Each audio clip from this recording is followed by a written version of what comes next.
Hey everyone, and welcome back to my channel. I'm Anita, and for those of you that are new here, I'm a real estate investor here in the UK. I have been an investor here in the UK for the past 6 years. I own my own portfolio of properties and at the moment manage close to 100 tenants. Today we are going to be talking about one of my favorite investment strategies, which is investing in HMOs. For those of you that are unfamiliar with what HMOs are houses of multiple occupancy. They're typically a house or property that is let out to 3 or more people who are normally unrelated. And for all of these individuals, the HMO is normally their main residence. They all pay rent to live at the property, and they all share common facilities like the living room, bathrooms, and the kitchen. Majority of the time, all of the tenants have one single tenancy agreement. However, for some HMOs also have the optionality where each student has their own single tenancy. While most HMOs are either houses or flats, they can also be things like hostels, several bed sets in one large building, a block of multiple converted flats, or even self-contained cluster flat.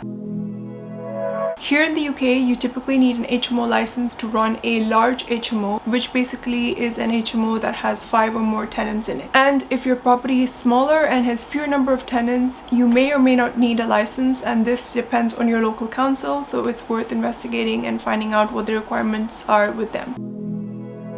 Okay, now to the fun part. What are the actual benefits of having an HMO? Let's start by looking at some of the biggest benefits of owning an HMO.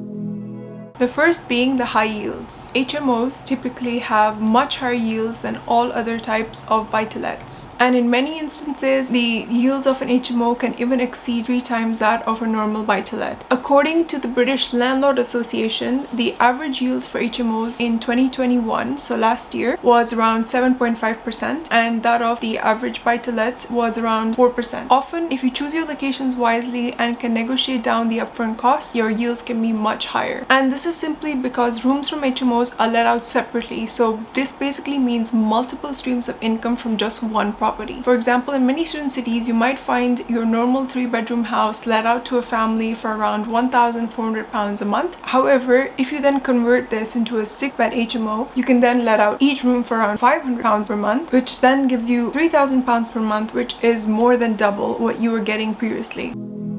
Another huge reason why I love HMOs is the strong demand for them. Across the country, and especially still in student towns, HMO are in super high demand. In student towns particularly, you tend to see very high demands for HMOs during the months of September all the way till July. And as expected, the closer the house is to the university, the faster it flies off the market and the more in demand it is. Also, what's becoming increasingly common is in busier cities like London and elsewhere around the country, professional HMOs are becoming more and more popular, simply being because the cost of living is increasing and it doesn't make sense anymore to rent out a whole house just for yourself when you can save so much more money sharing a house with other people and also saving up for your future deposit, not to mention also making new friends.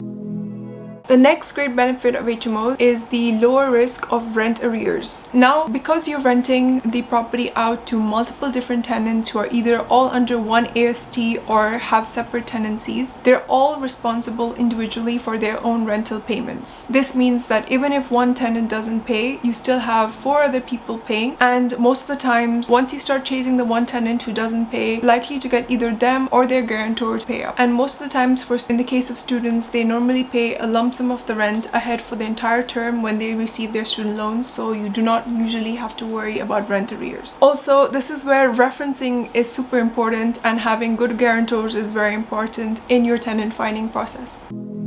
The next benefit is greater economies of scale. And by economies of scale, we mean that you only need to look after one boiler, one fridge, one washing machine, and one of each communal item while you collect the rent from multiple different tenants, rather than having 4 individual buy-to-lets where there's 4 of everything to look after and 4 times the risk of things breaking down and costs adding up. HMOs are looking pretty attractive now, aren't they?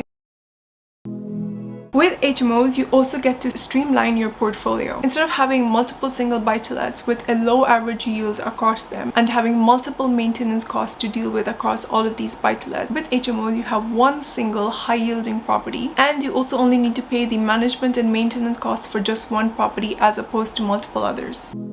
Another great thing about HMOs, the majority of them tend to be houses or flats based in the center of cities close to where the universities normally are located. And this is great because these central locations are where the majority of capital growth and capital appreciation for your asset normally tend to happen. So in addition to the high yield, you might also benefit from capital appreciation by buying a good HMO, which is a total win-win.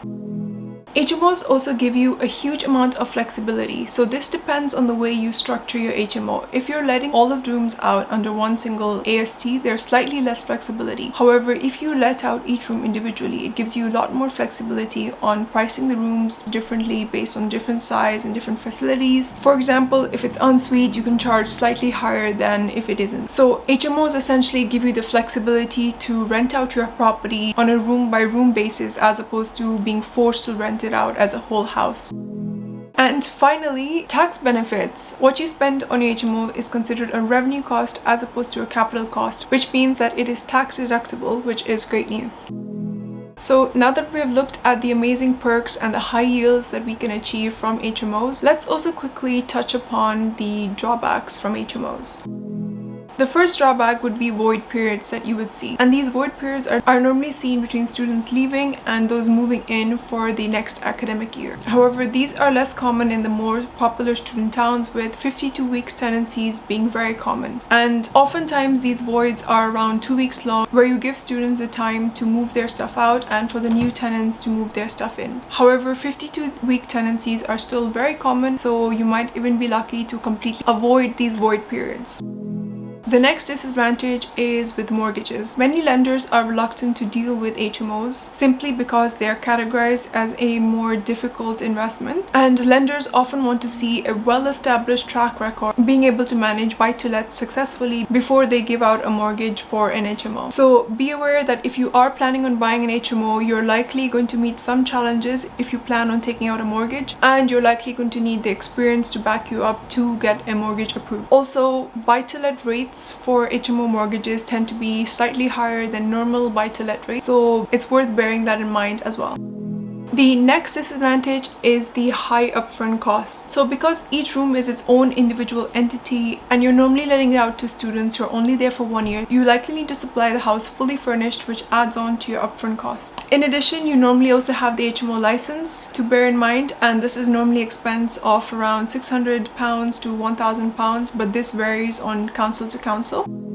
And on top of that, you also have various different requirements in order for your property to be HMO compliant. So if you are building an HMO from scratch, there are several different things that you need to do in order to make sure your property is HMO compliant before you will even be granted a license and be allowed to run it as an HMO. And these include things like ensuring fire safety measures are in place. So these are smoke alarms, fire safety alarms, as well as fire safe doors. You also need to ensure carbon monoxide detectors are installed, that the annual gas safety is carried out every year, and you also need to ensure that each room meets the minimum size requirement and that you have the appropriate number of bathrooms for every house, and this is currently at least 1 bathroom for every 4 tenants. In addition, you also have annual gas safety certificates, electrical compliance certificates, and you also need to ensure that your communal areas meet certain standards. So definitely check these out for each local council and make sure you meet all of these requirements before applying for your HMO license. As you can see, there are quite a lot of things to be done for your HMO to begin with, which adds up to the upfront costs.